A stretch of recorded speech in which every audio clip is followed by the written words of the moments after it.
faz novo, todo novo, renovado em Jesus, e me faz novo, todo novo, renovado em Jesus. Espírito Santo vem, Santo vem, Espírito Santo vem, Santo vem, Espírito. Encontra o seu lugar, sente-se e canta. E me faz novo, todo novo, renovado em Jesus. E me faz novo, todo novo, renovado em Jesus. Espírito Santo vem, Santo vem, Espírito Santo vem, Santo vem, Espírito de Deus. Em nome do Pai, e do Filho, e do Espírito Santo. Amém. E é isso mesmo que o Senhor fez a Luzia conduzir-nos durante a oração da manhã. Ezequiel capítulo 34, versículo 11.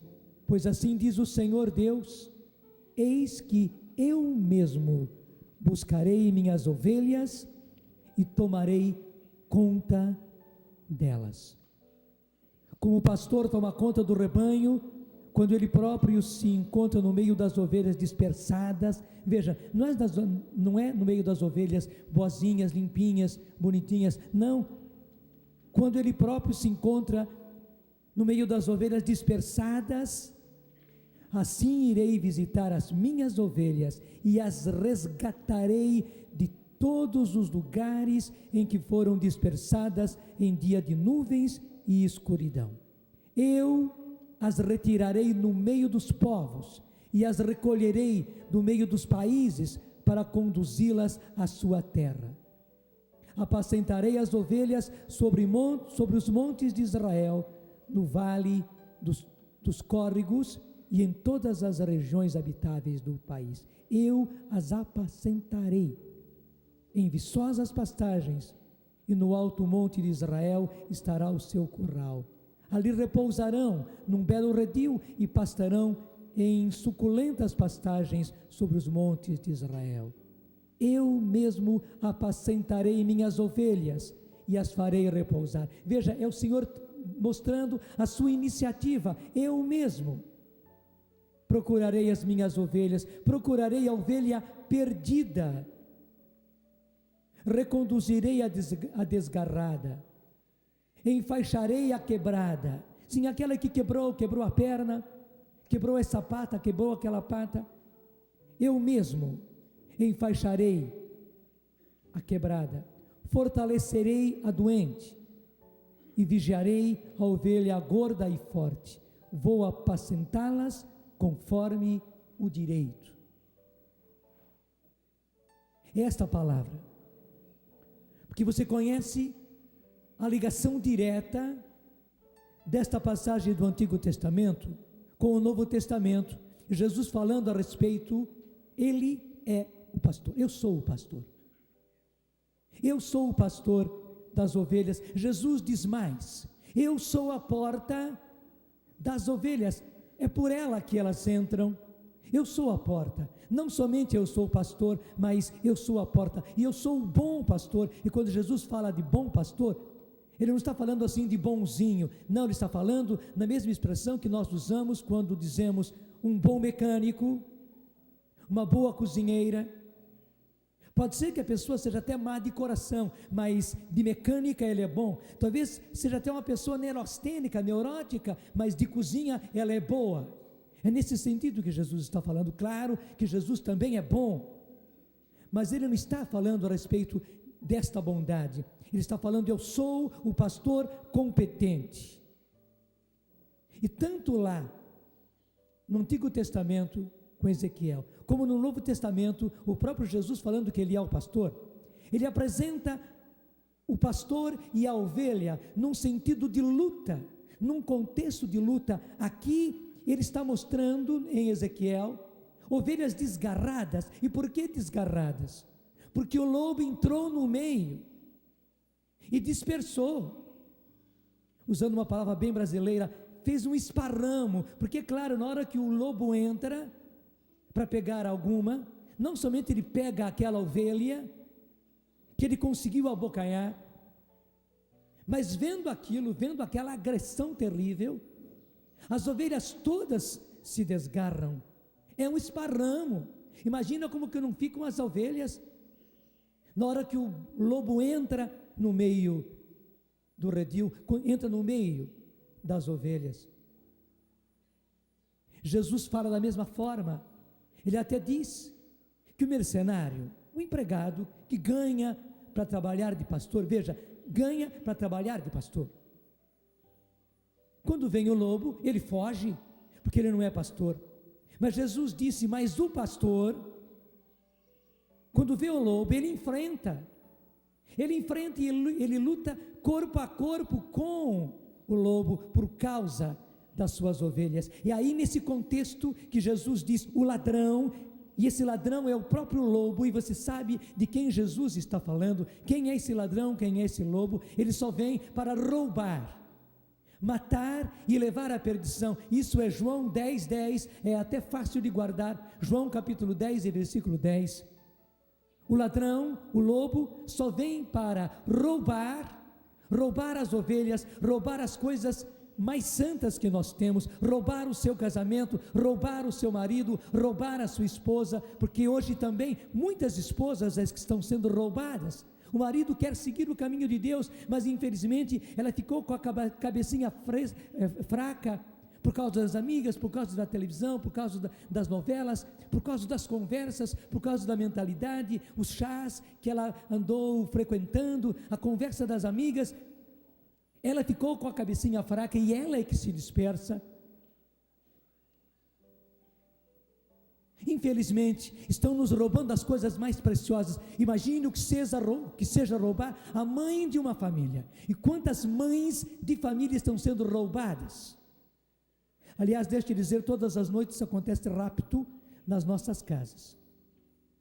Das 6:30 às 10, gente, é um rapto terrível nas nossas casas. E a gente mesmo abre o canal para o lobo poder entrar e saltar assim, livremente, em cima das nossas mulheres, das nossas mães, em cima das nossas jovens, em cima da família.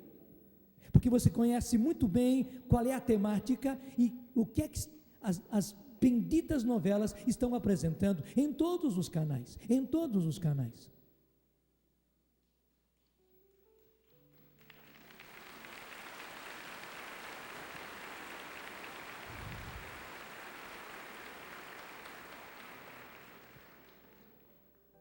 Jesus está falando nesse contexto. Infelizmente, o lobo entrou no meio das ovelhas. E justamente por isso, porque o lobo entrou no meio das ovelhas, porque as ovelhas abriram a porta para o lobo entrar. Infelizmente, nós ovelhas abrimos, escancaramos as portas para o lobo entrar. Jesus, vendo o estrago que aconteceu no meio do seu redil, no meio das suas ovelhas, ele mesmo tomou a iniciativa. Eu vou me colocar no meio das minhas ovelhas. Gente, graças a Deus que é assim.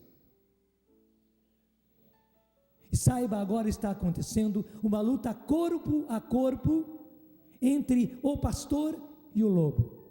É evidente que o lobo é muito mais é evidente que o pastor é muito mais do que o lobo, nem há comparação. Nós às vezes pensamos que entre o pastor e o lobo, eles têm a mesma força. Não.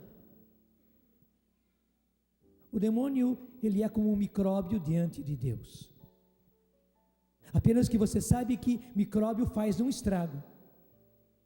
E quando o micróbio entrou e fez o seu estrago, é preciso que o médico intervenha. O médico é muito mais do que o micróbio, mas que o micróbio faz estrago, faz. vendo justamente que nós abrimos as portas para os micróbios entrarem, Jesus entra em ação para nos defender. Já começo dizendo, é por isso que você precisa se colocar ao lado de Jesus, ao lado de Jesus, ao lado de Jesus, especialmente se a sua família já foi invadida. E quantas famílias invadidas, meu Deus do céu? Invadida porque o marido já foi atingido, já foi abocanhado, já foi preso pelo lobo. Se a sua esposa, infelizmente, já foi atingida, se seu filho, se sua filha já foi atingida, porque além de tudo, o que acontece com as drogas, o que acontece com a bebida, o que acontece com os nossos jovens de uma vida prostituída, não tem outra palavra para usar. É triste ter que dizer que muitos dos nossos filhos, muitas das nossas filhas vivem uma vida uma vida prostituída. A vida que eles vivem é prostituída, porque escutam música prostituída, porque veem filmes e vídeos, porque têm conversas, porque vivem num meio de futilidade e mais ainda, no meio de prostituição, onde os nossos jovens se prostituem baratamente, onde praticamente se entregam um ao outro na experiência de um sexo desregrado. É isso que está acontecendo nas nossas famílias. Então, justamente, se você já tem essa triste experiência de ver o seu rebanho, que é a sua família, na qual o Senhor te constituiu pastor. Interessante que existe também a realidade da pastora, porque muitas vezes é preciso que a família tome conta do rebanho. Até você se recorda da realidade de Portugal. Eram 3 pastorinhos, dos quais 2 eram meninas. O Francisco era menino, mas a Lúcia e a Jacinta eram meninas, eram pastorinhas. Muitas vezes é a mulher que se põe como pastora, e realmente Deus constituiu você pastora desse rebanho que é a sua família. Deus constituiu você pastor desse rebanho que é a sua família. É por isso que agora mais do que nunca você precisa se colocar ao lado de Jesus, o pastor, porque Ele mesmo tomou a iniciativa de vir em defesa do rebanho que é dele e que é seu. Por isso, você precisa abrir parceria com Jesus. Por amor de Deus, abra a parceria e seja um com Jesus, porque Ele não está aí de dedo levantado para condenar a sua família, não, para condenar o seu marido que se prostitui, seu marido talvez que adultera. Ele não está aí para levantar o dedo contra você, os erros que você comete, não. Mesmo que você seja o culpado dentro da sua casa, mesmo que seja você o atingido pelo lobo, Jesus não está aí de dedo levantado para te condenar e para te pôr de lado, não, ao contrário, Jesus entra nesta briga para resgatar você, esteja você em que situação estiver, mesmo se você seja na família, porque estamos falando de família, o filho descabeçado, a filha revoltada, se você é a ovelha negra da sua casa, Jesus não está descartando você, não. Jesus não está colocando você de escanteio. Pelo contrário, para Deus não existe sucata, para Deus não existe lata do lixo. Talvez até você se considere, talvez até, quem sabe, sua família já considerou você a ovelha negra, portanto sucata, lixo, não quer mais saber de você. Mas saiba, Jesus está interessado em você, como está interessado em cada um dos membros da sua família. Ninguém é um caso perdido para Jesus, saiba disso. Pessoa nenhuma da sua casa é um caso perdido. Pessoa nenhuma da sua casa é um caso perdido. Não é.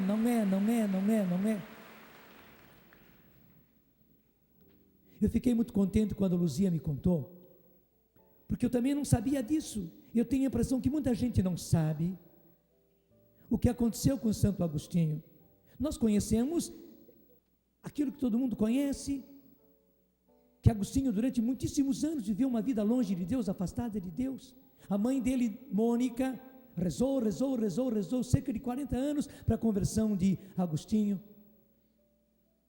Que Agostinho já vivia com uma mulher, Agostinho já tinha um filho, aquele que depois tornou-se Santo Agostinho, aquele que depois tornou-se bispo de Hipona, mas teve toda essa vida. É isso que nós conhecemos. Mas a Luzia ficou conhecendo e me contou, e eu fiquei muito contente, o outro lado da medalha, o lado daquela mulher que viveu com ele, que aliás a verdadeira história é essa: quem seduziu aquela mulher foi Agostinho. Ele ainda não era nem padre nem bispo, ele era um jovem muito inteligente, muito brilhante. Naquele tempo a carreira mais brilhante era de direito, ele fez direito, era um excelente orador, persuasivo, tinha uma dominação sobre as pessoas, uma influência sobre as pessoas. E Agostinho seduziu, literalmente, aquela moça, e começou a viver com ela sem casamento, sem nada. Ela ficou como que dependente afetivamente dele também, porque ele era um rapaz brilhante, bonito, endinheirado. Mas interessante, ela vivia inquieta, ela não estava satisfeita com aquela vida, ela sabia da verdade, ela tinha o temor de Deus no seu coração, ela não estava contente com aquela vida. Mas só que ela não conseguia nada com Agostinho, ainda mais depois que ela ficou grávida, e veio um menino como consequência daquela união.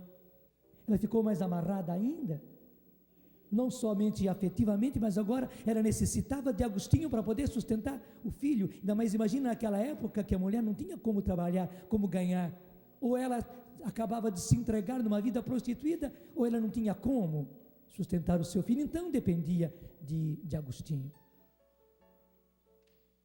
Mas impressionante, chegou um momento em que ela se decidiu, porque ela ouviu uma pregação, porque Deus tocou o coração dela, porque ela foi e se confessou, e ela se decidiu: ou Agostinho resolve essa situação,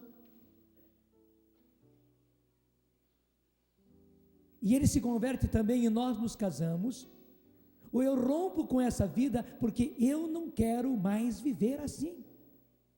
Eu não quero mais viver assim. Mesmo que eu tenha que mendigar para sustentar o meu filho, mas eu não quero mais viver assim.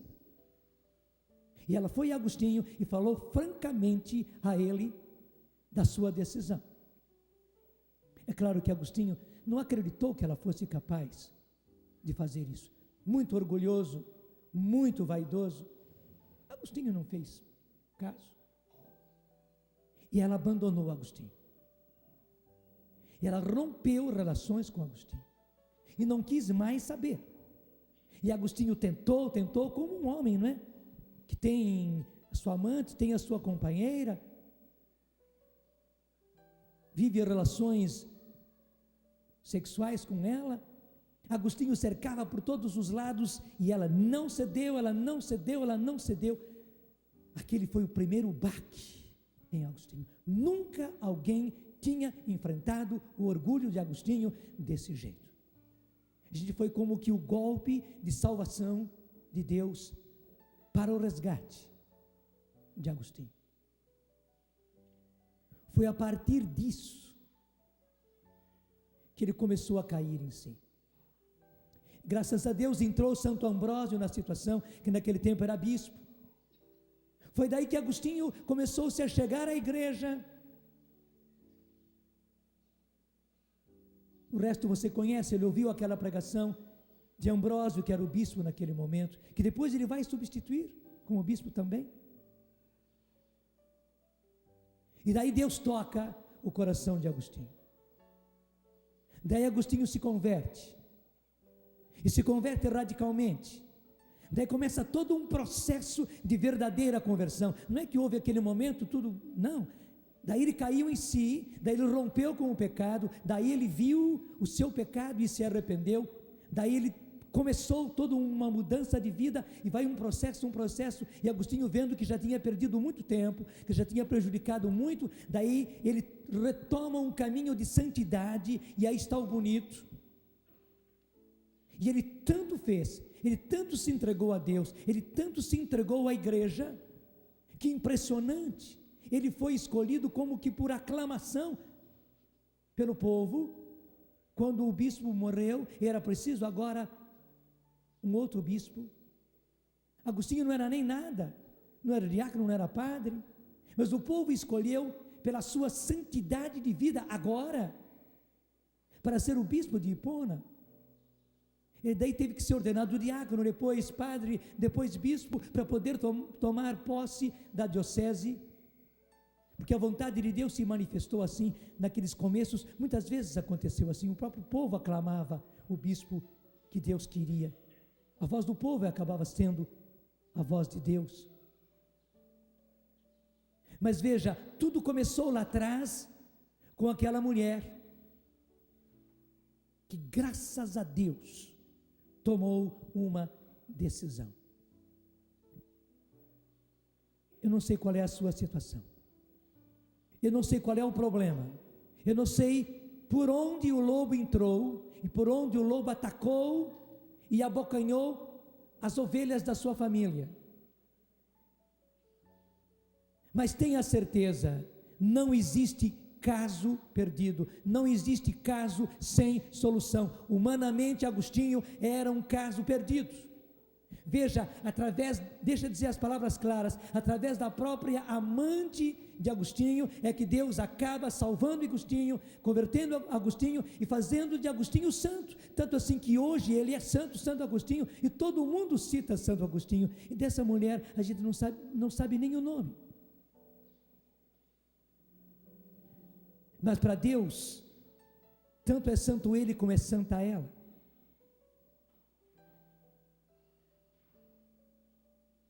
Talvez você nunca chegue a ser canonizado e, portanto, feito santo de altar.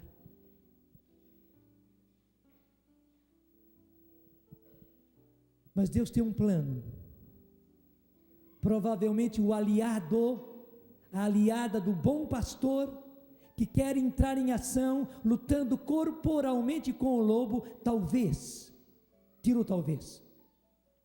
este aliado, esta aliada de Jesus, é você.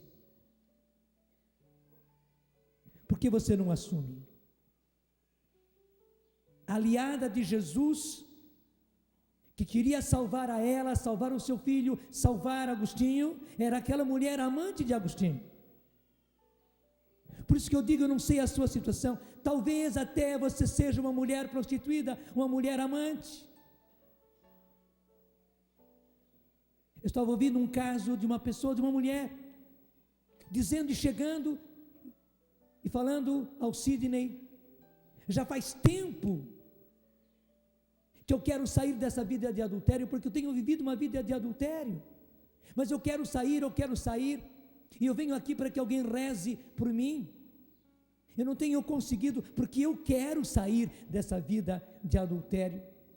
Claro, o Sidney não esperou mais nem nada, ali mesmo onde ele estava, já rezou por aquela senhora. Talvez você seja um caso assim. Desculpe, talvez você seja o adúltero da sua família.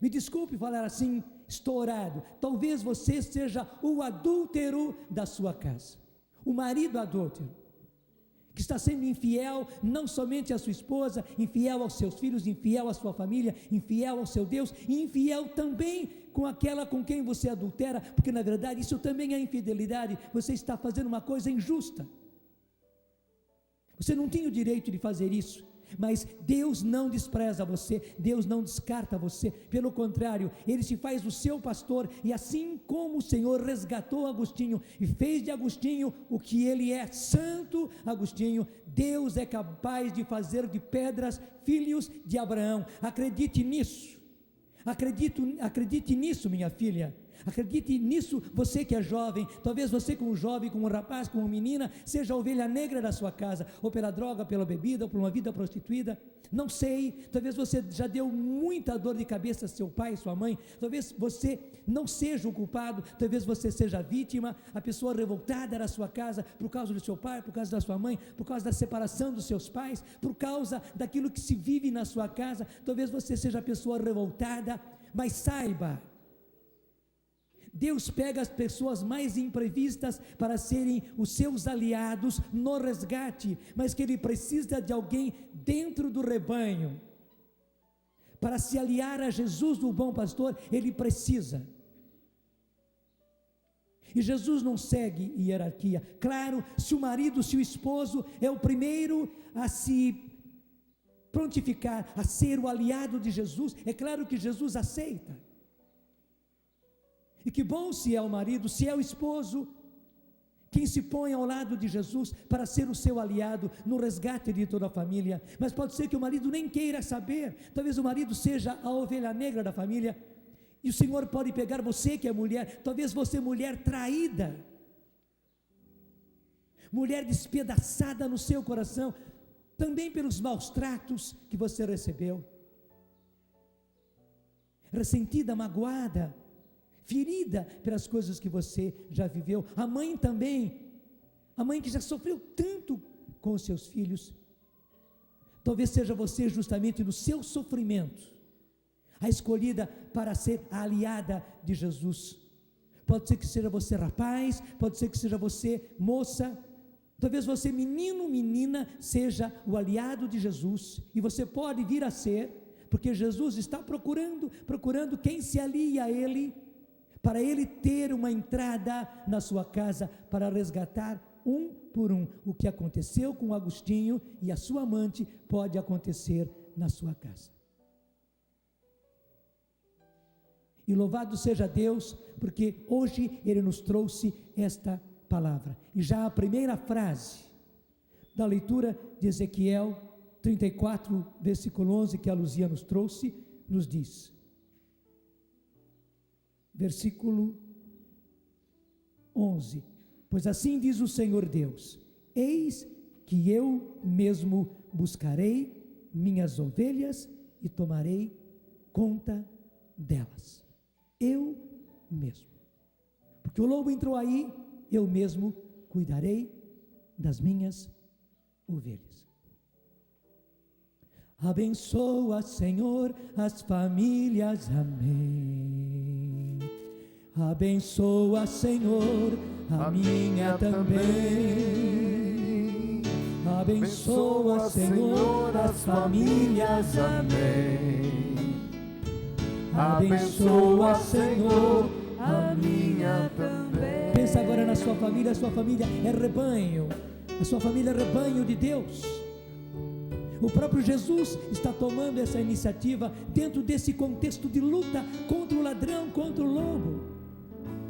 Ele diz: eu mesmo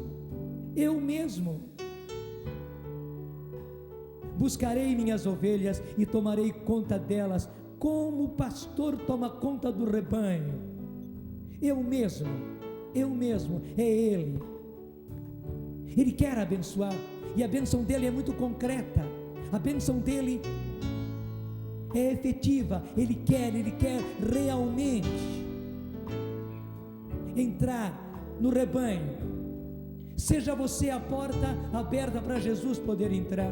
Seja você o aliado, a aliada de Jesus. Talvez você seja a vítima, talvez você seja o sofredor, a sofredora da sua casa. Mas Ele quer entrar para você. Aceite, acolha. Nós às vezes pensamos em pastor e ovelha, daquele lado bonitinho, Jesus o pastor, as ovelhas todas branquinhas. Não, Jesus não está falando disso, nem em Ezequiel, nem na palavra do bom pastor. É só você examinar essas passagens, Ezequiel 34 e João 10, todo o capítulo 10 de São João é assim. Ele está falando de um rebanho onde o lobo entrou, e onde Jesus é o pastor. O pastor só vem, o lobo só vem como ladrão para roubar, matar e levar à perdição. E Jesus logo diz: mas eu não, eu vim para que as minhas ovelhas tenham vida, e vida em abundância. É isso que Ele quer para a sua casa. Pede do fundo do seu coração.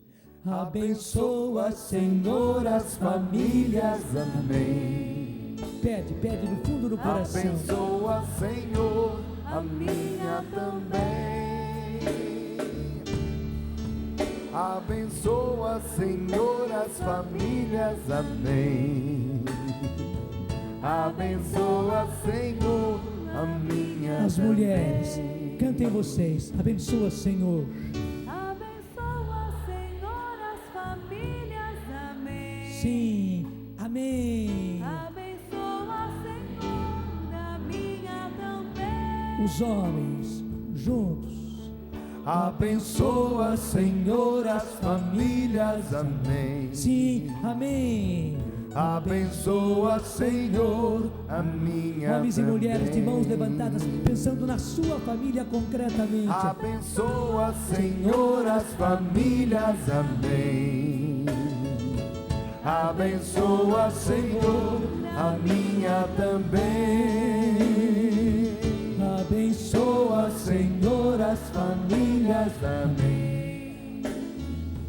Abençoa, Senhor, a minha também. E é impressionante como Jesus, nesse contexto de luta, de sofrimento, de dor, se você quer ficar sentado, fique, e até melhor. Jesus nos mostra qual é a sua vontade. Gente, eu vejo uma admirável lógica nas coisas que Deus faz. Muitas vezes eu tenho visto que a missa de abertura de um encontro, de um acampamento, já dá para nós toda a direção. Aquilo que Deus quer fazer naquele encontro, Ele já dá na leitura da missa da entrada. E você se lembra bem qual foi a leitura de ontem, onde Deus nos falava dos seus mandamentos, onde eu mostrava para você aquele texto do livro do Deuteronômio, capítulo 6, versículo 4. Deuteronômio é o 5º livro da Bíblia, capítulo 6, versículo 4. Ouve, ó Israel, o Senhor nosso Deus é o único Senhor. Amarás o Senhor teu Deus de todo o teu coração, com toda a tua alma e com todas as tuas forças, e trarás gravadas no teu coração todas estas palavras que hoje te ordeno. Deus nos dá ordens como Pai, e Ele precisa dar ordens como Pai. Tu as repetirás com insistência a teus filhos. É obrigação nossa de pais. Eu falava isso na pregação de ontem. Tu as repetirás com insistência a teus filhos, e delas falarás quando estiveres sentado em casa, ou andando a caminho, quando te deitares ou te levantares. Quer dizer, falar sempre, sempre, sempre, sempre, sempre, sempre. Tu as prenderás como sinal à tua mão, e as colocarás como faixa entre os olhos, para ver sempre, para ter sempre diante dos olhos. Tu as escreverás nas entradas da tua casa e nos portões da tua cidade. Gente, são os mandamentos de Deus, os mandamentos de Deus, os mandamentos de Deus, os mandamentos de Deus. E lá no Novo Testamento, agora você pega comigo, na carta aos Tessalonicenses, capítulo 4, versículo 3, primeira carta aos Tessalonicenses, capítulo 4, versículo 3, a palavra de Deus nos diz: a vontade de Deus é que sejais santos. A Escritura nunca foi tão clara como neste texto. Eu sei que também nós conhecemos muito a tradução: esta é a vontade de Deus, a vossa santificação. Mas está claro, qual é a vontade de Deus? A vossa santificação. E aqui, nessa tradução oficial da CNBB, a tradução está assim: a vontade de Deus é que sejais santos. Qual é a ordem de Deus para nós? Que sejamos santos. A vontade de Deus é que sejais santos, e que vos afasteis da imoralidade sexual, é que vos afasteis da imoralidade sexual. Saiba cada um de vós viver seu matrimônio com santidade e com honra, sem se deixar levar pelas paixões, como fazem os pagãos que não conhecem a Deus. A gente fica muito claro que essa passagem onde Deus diz, a vontade de Deus é que sejais santos, esta palavra está ligada ao casamento, está ligada ao matrimônio, está ligada à família. Eu diria, o lugar privilegiado onde acontece a santidade é o lar, é a família. Por mais estranho que possa parecer a nós, pela situação que as nossas famílias vivem, porque nós não podemos olhar a situação das nossas famílias, gente, como coisa normal. Não, se o lobo entrou, se o lobo fez um esparramo, se o lobo pegou 2, 3 dos membros da nossa família, essa não é uma situação normal. Essa é uma situação anormal, e o que nós vivemos infelizmente hoje nas nossas famílias são situações anormais. Não é do jeito que Deus quer, não é do jeito que Deus quer, não é assim para ser, não é o normal. Nós estamos vivendo uma anormalidade, onde a agressão do inimigo é terrível. Isso está ligado com aquela outra passagem do Apocalipse capítulo 20, aliás, Apocalipse capítulo 12, versículo 12 também é interessante, essas coincidências providenciais. Apocalipse 12, 12, onde a palavra de Deus nos diz que o inimigo, sabendo, o inimigo é o mesmo lobo, ladrão, sabendo que pouco tempo lhe resta, veio sobre nós e veio sobre as nossas famílias com grande furor. Ele já é uma criatura enfurecida, e a palavra de Deus diz que ele veio com grande furor sobre nós. Para quê? Para arrasar. E arrasar por quê? Porque ele sabe que pouco tempo lhe resta. É a palavra de Deus, Apocalipse 12, 12. Ele, sabendo que pouco tempo lhe resta, veio sobre nós com grande furor. É por isso que os nossos lares, é por isso que as nossas famílias estão enfrentando tudo isso. Não pense que isso seja normal, que essa infidelidade, que essa imoralidade, que os maridos bebendo e se tornando alcoólatras, que as mulheres, mães, esposas perdendo a cabeça, que marido e mulher se separando. Não pense que isso seja coisa normal e coisa do nosso tempo. Não, não existe tempo. A normalidade é a normalidade. Por exemplo, as guerras civis que acontecem na África, não é uma coisa do nosso tempo. Paciência, é coisa do nosso tempo.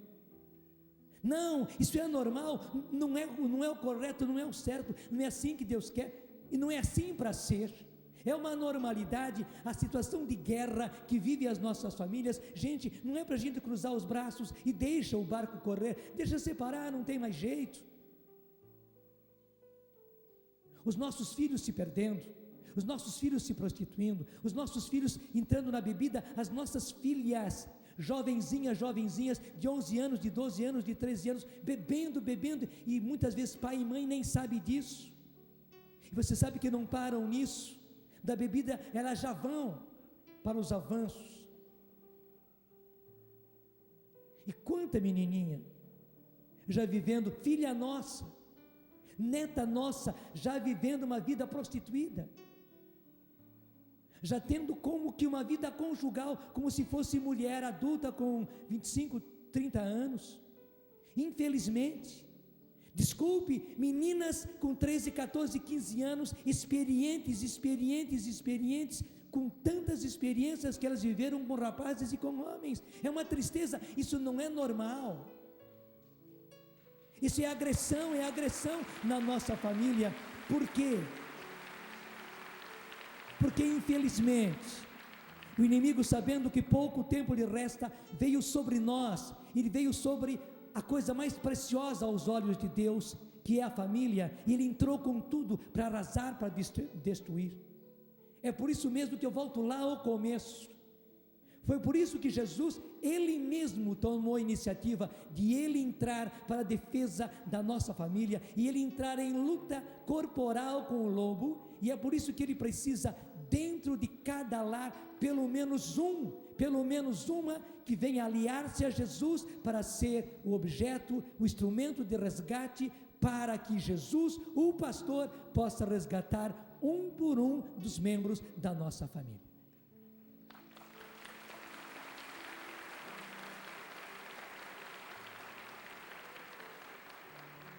E que impressionante, nesse contexto de guerra, porque é uma guerra que nós estamos vivendo, igual a guerra que acontece nas favelas.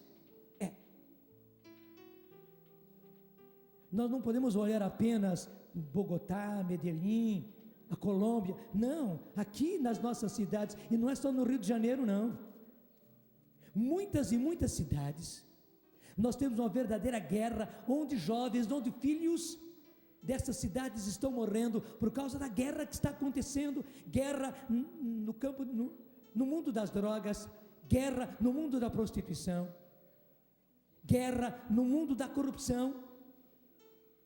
Justamente nesse ambiente de guerra, o Senhor vem dizer, a vontade de Deus é que sejais santos. Gente, parece absurdo,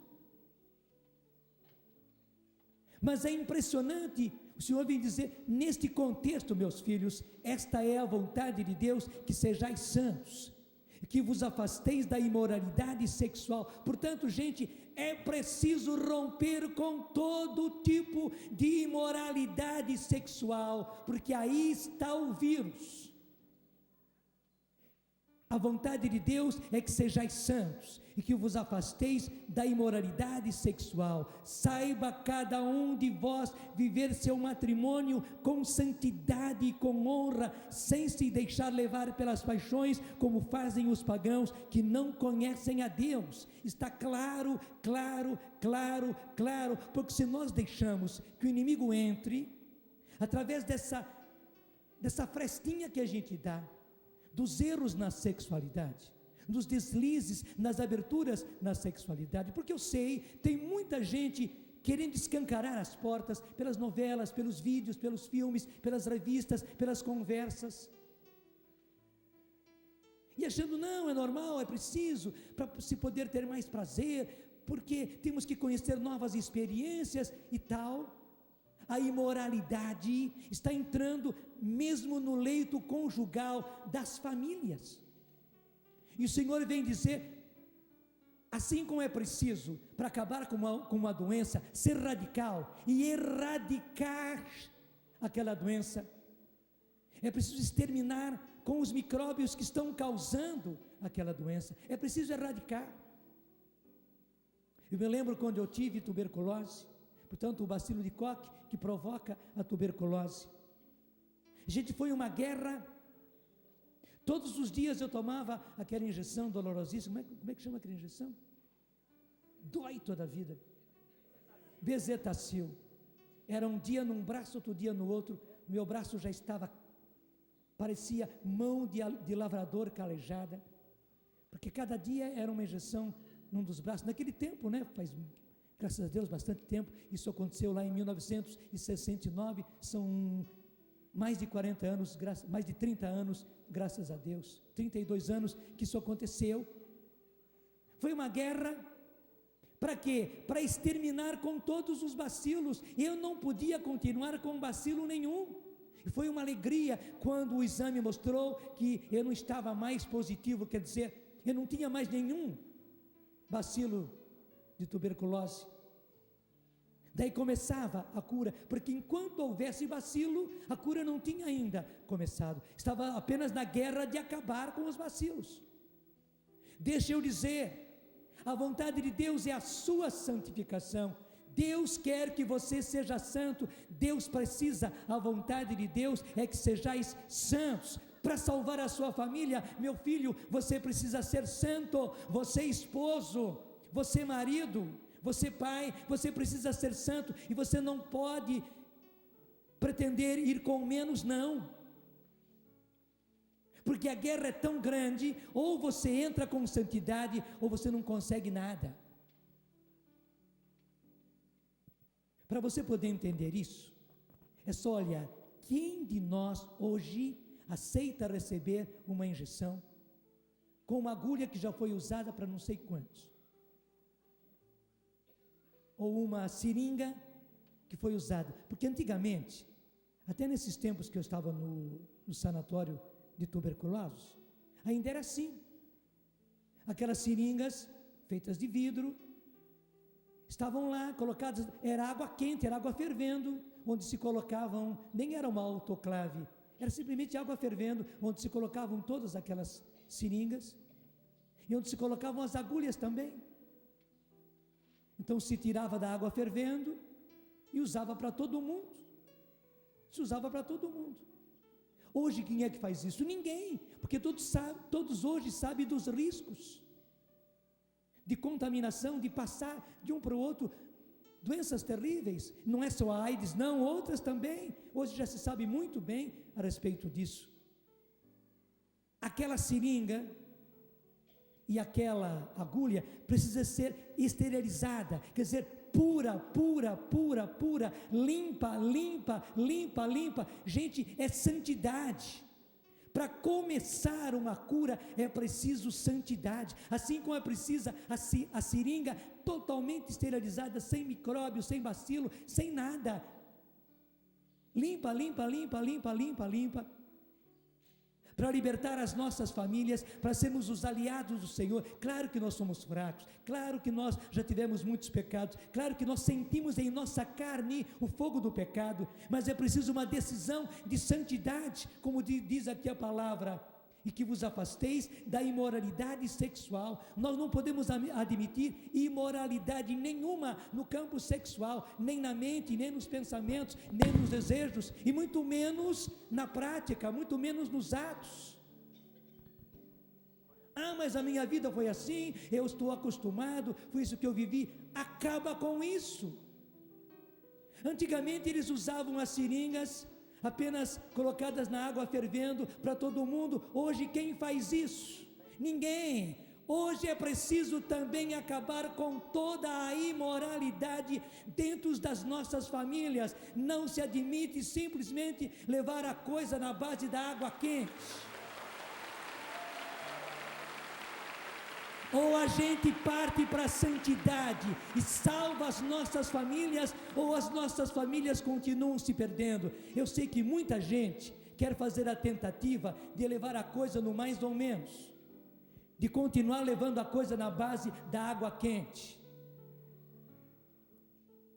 Eu digo com dor, às vezes colegas meus acham que é possível e até aconselham, não vai por esse radicalismo, estão sendo radicais demais, não é bem assim. Eu sei, é uma dor no coração, é como um médico vendo que colegas seus continuam dizendo para as enfermeiras, para os técnicos e técnicas em enfermagem, não, pode continuar, é muito gasto esse negócio de seringa toda ela esterilizada e depois jogar fora, é um gasto demais, está usando cada vez uma agulha e depois joga fora. Não, volta como era antigamente, né? Põe aí na água quente, já é o suficiente. Qual é o médico que aguentaria isso?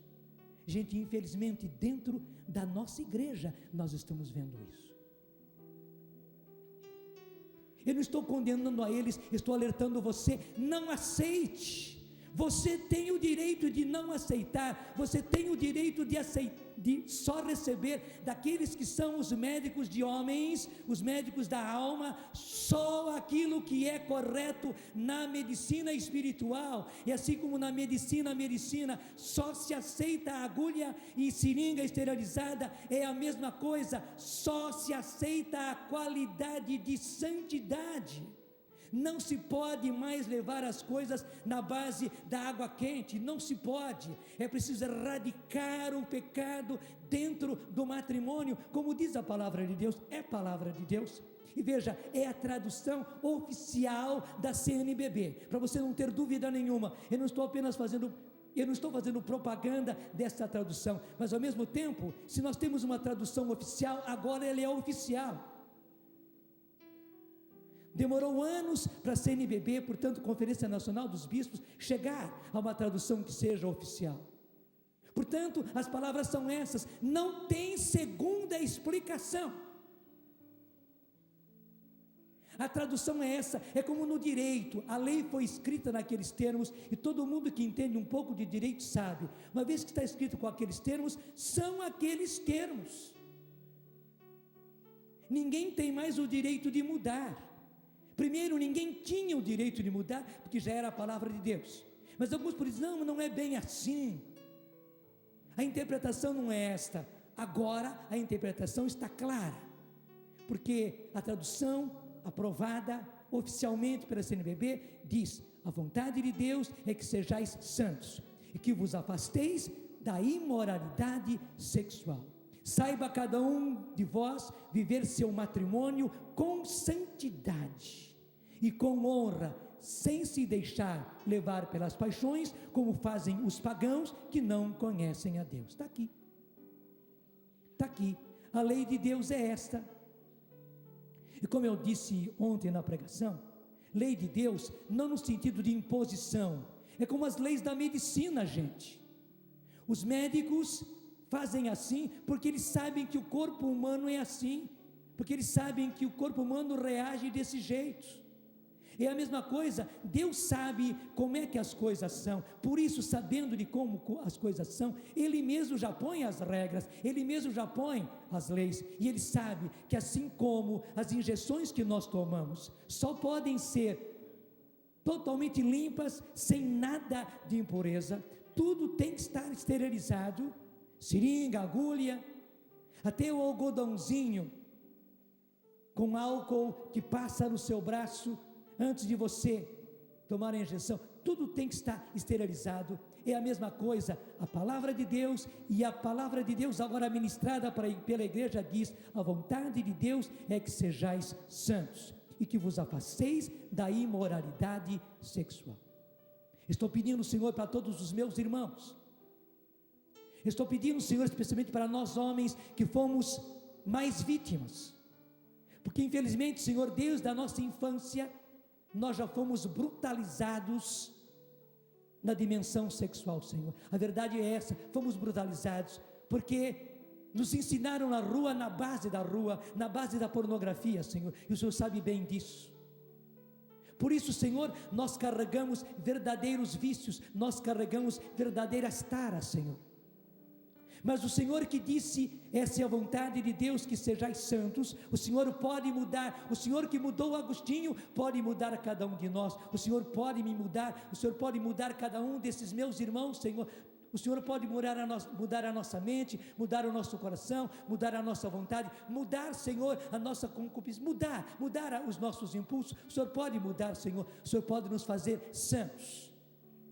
Mas o Senhor mostra que é preciso também, Senhor, uma decisão da nossa parte, e hoje estamos aqui, Senhor, para nos decidir, embora sentindo-nos fracos, justamente porque somos fracos, nós nos decidimos, Senhor, pela santidade. Nós dizemos com a Tua palavra que eu me afasto de toda a imoralidade sexual, Senhor, e não quero admitir nada mais de imoral na minha vida matrimonial. Esta é a Tua palavra, Senhor, e esta é a minha decisão, por mais duro que seja, Senhor. Assim como a amante de Agostinho foi radical e foi salvação para Agostinho, Senhor, eu quero ser radical, não me interessam os outros. Mesmo se meu marido não aceita e não entende, eu aceito, Senhor, e vou lutar até o sangue por isso. Mesmo se a minha esposa não entende, mesmo se o restante da minha família não entende, mesmo se aqueles que deveriam me dirigir, Senhor, não entendem, eu entendi a Sua palavra e quero ser fiel à Sua palavra, Senhor. Eu quero erradicar da minha vida conjugal, toda e qualquer imoralidade no campo da sexualidade.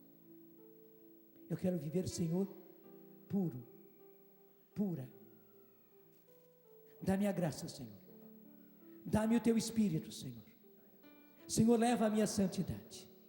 Senhor, esse é apenas o primeiro passo para chegar à santidade, Senhor, mas eu quero. Talvez seja uma tremenda cruz, talvez seja um tremendo sofrimento, uma grande dor, Senhor, mas é isso que vai me santificar, Senhor. Obrigado, porque o Senhor mesmo me dá a receita para transformar toda a minha família, e essa receita é santidade, e essa receita é pureza, total pureza no meu matrimônio, na minha vida conjugal. E veja, mesmo que você seja a mulher traída no seu casamento, aguenta firme, minha filha. Seja você aliada de Jesus e luta até o sangue, porque isso vai fazer de você santa. Mesmo que você seja vítima, seu marido separou-se de você e você vive chorando, aí está o meio para você se santificar. Aguenta firme, não vá você para a imoralidade como ele foi, não vá você para a prostituição, para o adultério como ele foi. Seja você santa, cuide você dos seus filhos, cuide você da sua família. Você agora está num caiaque sozinha, você está sozinha agora com os remos na mão, seu marido abandonou o barco. Aguenta firme, aí está o meio de você tornar-se santa. Eu sei que é uma coisa dolorosíssima para um marido ver-se traído pela própria esposa. Muitas vezes ela que abandonou o lar, ou ela até juridicamente fez com que você tivesse que sair de casa, porque ela foi a deslocada, e você foi obrigado até a deixar a sua casa contra o seu gosto, contra a sua vontade. Mas eu digo, aguenta firme, meu filho, aguenta firme, Deus está com você. Primeiro você precisa salvar-se, depois você precisa salvar seus filhos, e você pode ser o instrumento de Deus para o resgate da sua própria esposa, ela que foi deslocada.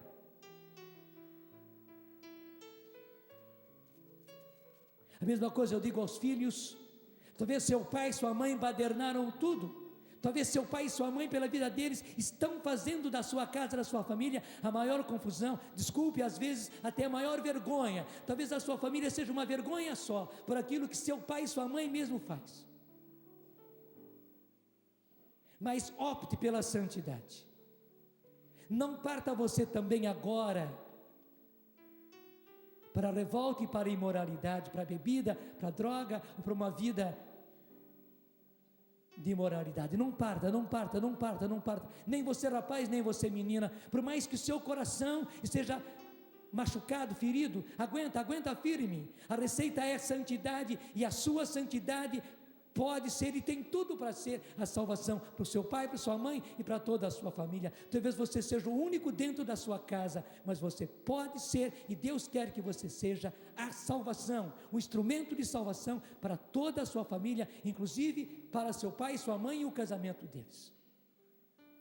Tudo pode ser possível quando a gente opta pela santidade. Você já entendeu tudo? Agora é apenas pedir. Vem Espírito Santo, vem Espírito Santo agora, e vai pedindo você sobre a minha família. Vem sobre mim, Espírito Santo, porque é só na fortaleza do Espírito que eu vou conseguir, Senhor.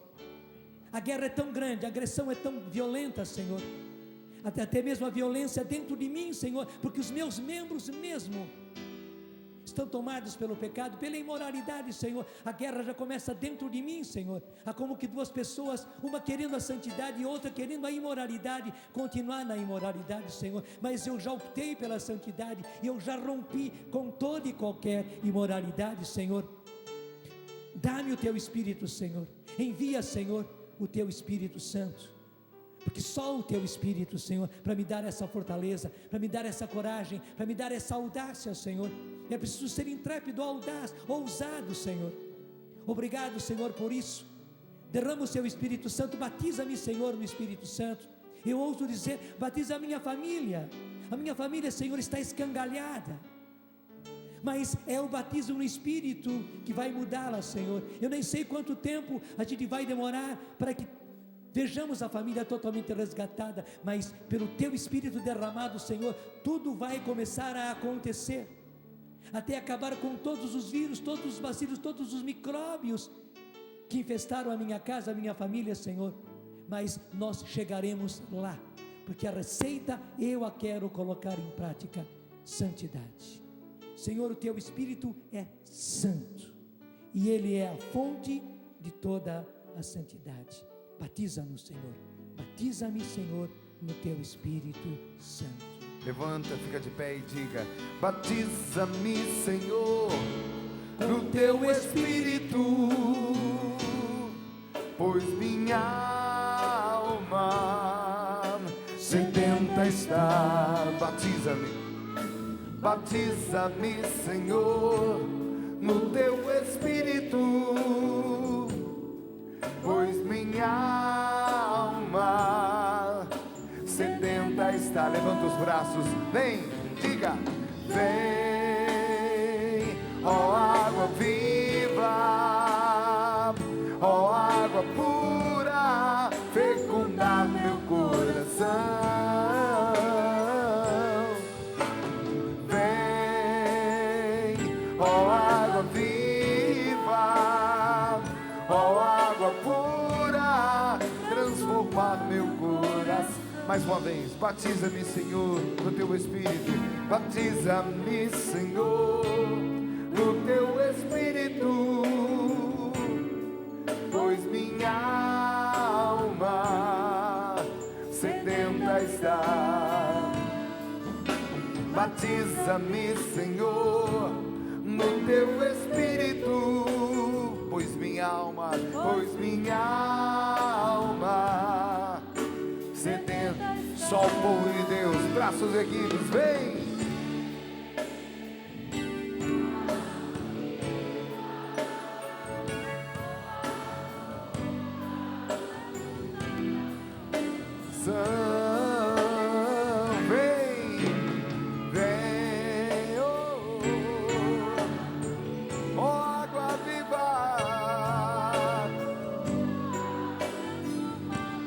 Braços erguidos, solta a sua voz, ora no Espírito, ora,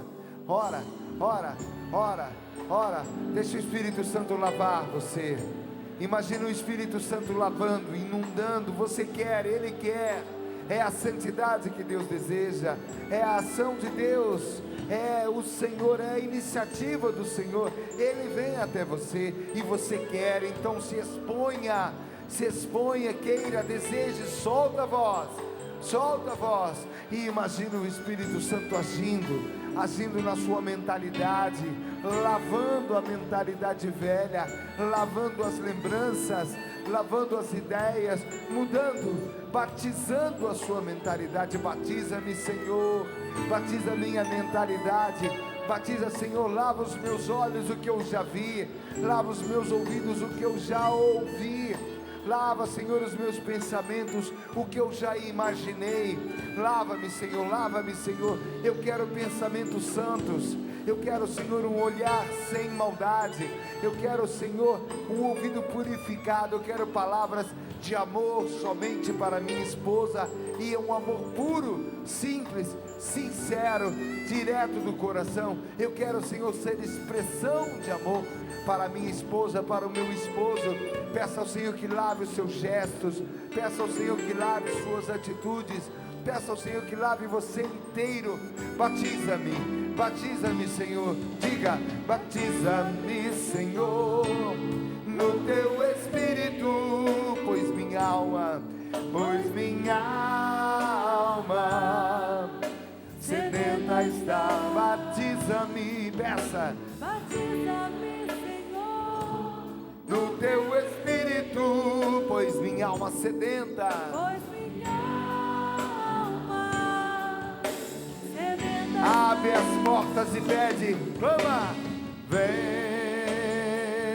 ó água viva, ó água pura, fecundar meu coração.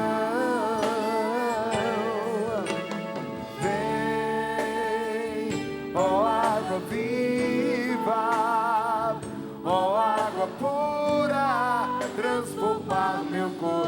Mais uma vez, levanta os braços, solta a voz, ora no Espírito. E agora, num segundo momento, peça que o Senhor lave o seu físico. Sim, quantos homens com experiências sexuais velhas, antigas. Quantos de nós tivemos experiências com prostitutas, com prostitutos? Ora sem medo. Peça o batismo no Espírito Santo também do seu físico, também dos seus órgãos genitais, por que não? Também das suas emoções, da sua sensibilidade, as suas mãos, meu irmão, as suas mãos, sim, os seus lábios, toda a sua pessoa, todo o seu físico. Ora sem medo, deseje, queira o Espírito Santo lavando lembranças, recordações e imaginação, mas também o seu físico, os pés, aonde você esteve, os lugares que você visitou, seus gestos, sim, os seus atos pagãos, os pecados que você cometeu e que deixaram resquícios, deixaram em você ranço. Lava, Senhor, lava, Senhor, lava, Senhor. Ora, meu irmão, ora, minha irmã, sem medo. Ora sem medo. Ora como quem quer ser lavado. Ora como quem quer ser curado. Peça libertação. Libertação. Cura, Senhor. Cura-me, Senhor. Rompe em mim, Senhor, tudo aquilo que está preso ao passado, tudo aquilo que em mim, Senhor, ainda é marcado. Cura-me, Senhor, é o que eu quero. Peça, cura-me, Senhor, com teu Espírito.